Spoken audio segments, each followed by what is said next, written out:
Then I saw a new heaven and a new earth. For the first heaven and the first earth had passed away, and there was no longer any sea. I saw the holy city, the new Jerusalem, coming down out of heaven from God, prepared as a bride beautifully dressed for her husband.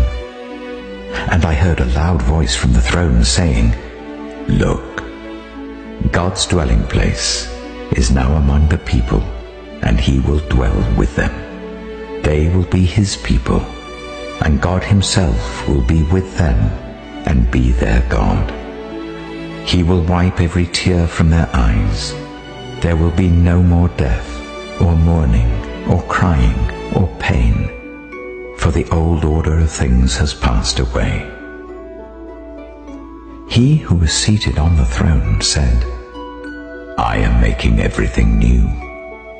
Then he said, "Write this down, for these words are trustworthy and true."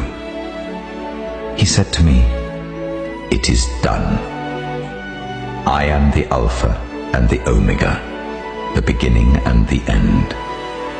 To the thirsty I will give water without cost from the spring of the water of life. Those who are victorious will inherit all this, and I will be their God, and they will be my children. But the cowardly, the unbelieving, the vile, the murderers, the sexually immoral, those who practice magic arts, the idolaters, and all liars, they will be consigned to the fiery lake of burning sulfur. This is the second death." One of the 7 angels, who had the 7 bowls, full of the 7 last plagues, came and said to me, "Come, I will show you the bride, the wife of the Lamb." And he carried me away in the Spirit to a mountain great and high, and showed me the holy city, Jerusalem, coming down out of heaven from God.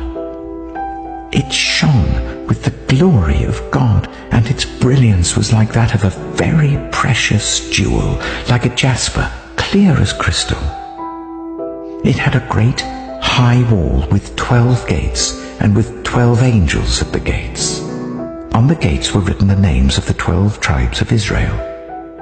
There were 3 gates on the east, 3 on the north, 3 on the south, and 3 on the west. The wall of the city had 12 foundations, and on them were the names of the 12 apostles of the Lamb. The angel who talked with me had a measuring rod of gold to measure the city, its gates, and its walls. The city was laid out like a square, as long as it was wide. He measured the city with the rod and found it to be 12,000 stadia in length, and as wide and high as it is long. The angel measured the wall using human measurement, and it was 144 cubits thick. The wall was made of jasper, and the city of pure gold, as pure as glass. The foundations of the city walls were decorated with every kind of precious stone. The first foundation was jasper, the second sapphire, the third agate, the fourth emerald, the fifth onyx, the sixth ruby, the seventh chrysolite, the 8th beryl, the 9th topaz, the 10th turquoise, the 11th jacinth, and the 12th amethyst. The 12 gates were 12 pearls, each gate made of a single pearl. The great street of the city was of gold, as pure as transparent glass.